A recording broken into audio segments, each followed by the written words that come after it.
The boy simply drank Coke instead of water all the time. Who would have thought it saved his life?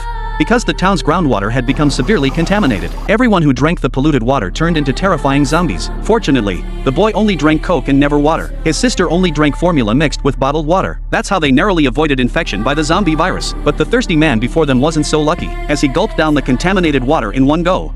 A splitting headache soon began to pound his skull. Returning home, he discovered in horror, his teeth had turned an eerie green. Just as he grappled with this bewildering change, he suddenly heard his wife's screams from upstairs. The next instant, his body underwent a sudden mutation. Uncontrollably, he lunged at his wife in the shower. Before she could react, she transformed into a green-eyed zombie just like him. Meanwhile, many others who drank the contaminated water also mutated, roaming the streets madly searching for prey to tear apart. Jack watched his neighbors flee from the windowsill and urgently asked his mother what was happening. But to his horror, his mother rose eerily from her seat. It turned out she had drunk vegetable juice made with contaminated water, and the zombie virus had already infected her. In the next instant, she lunged toward Jack. Jack was startled and begged his mother to calm down, but his mother couldn't understand a word he said. Jack had no choice but to open the door and flee for his life. Just then, a car suddenly sped past, accidentally knocking his mutated mother flying. The driver jumped out, apologized, and urged Jack to hide back inside. The entire town was overrun with infected zombies. The driver then frantically drove away. At that very moment, several zombies nearby charged toward them. Terrified,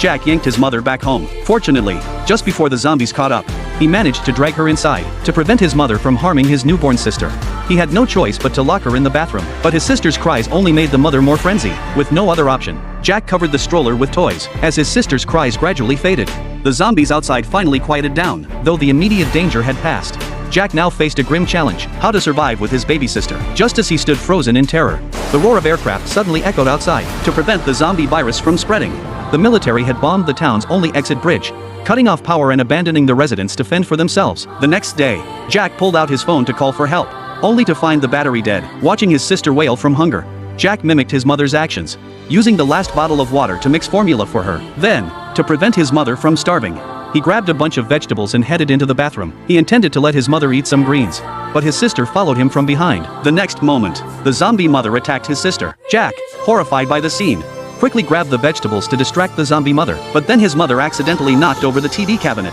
The next second, the TV cabinet crushed his mother. Jack froze in terror at that instant. He realized he couldn't just sit and wait to die, because there really wasn't much food left in the house. To survive, he quietly pulled out a ladder to observe outside. To his surprise, as long as he remained silent, the zombies outside didn't notice him. Spotting the family cat he'd raised for years, Jack immediately thought of a way to escape. He flung open the door to draw the zombies' attention, while the cat was being chased by the zombies.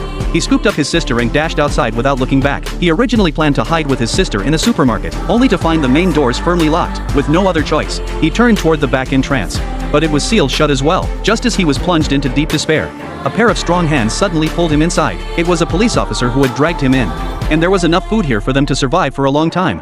Suddenly, a mutated girl lunged at the glass. She was the officer's daughter. She too had become a zombie after drinking contaminated water. Hearing this, Jack felt immense pain. His own mother had also turned into a zombie. Dan suspected nuclear wastewater might be the cause. To verify his theory, Dan decided to test the water at the town's water treatment plant. To prevent accidents, he secured his daughter with barbed wire and slipped out the back door of the supermarket. He drove to the largest local water treatment plant, but as soon as his daughter arrived, she was drawn to the scent of the contaminated water. Like a madwoman, she charged into the reservoir to drink. Seeing this, Dan ignored the danger and pulled her out. At that very moment, a zombie emerged from the water. To protect Dan, Jack frantically fled, drawing the mutated zombie's attention. Though he quickly reached the plant's perimeter, the horde behind him grew relentlessly. Fortunately, Jack's swift legs carried him ahead. Just before the zombies closed in, he dived into the car. Dan then used his daughter as cover to climb aboard. Realizing this was no place to linger, especially with nightfall approaching, Dan had no choice but to leave the siblings in search of shelter. Fortunately, he soon spotted a luxurious villa. He scaled the wall and reached the second floor. He unlocked the door from the inside.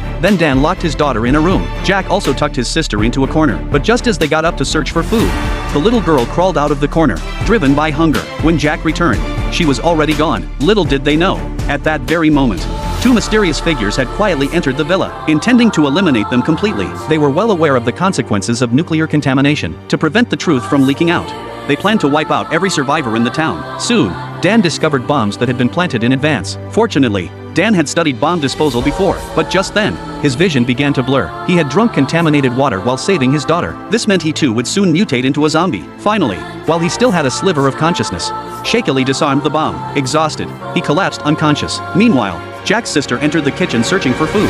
Unaware she'd been spotted by two mysterious figures, what no one could have anticipated was their ruthless intent. They spared not even a newborn infant. They scattered a bottle of virus-laced candy across the floor, signaling for the baby to eat.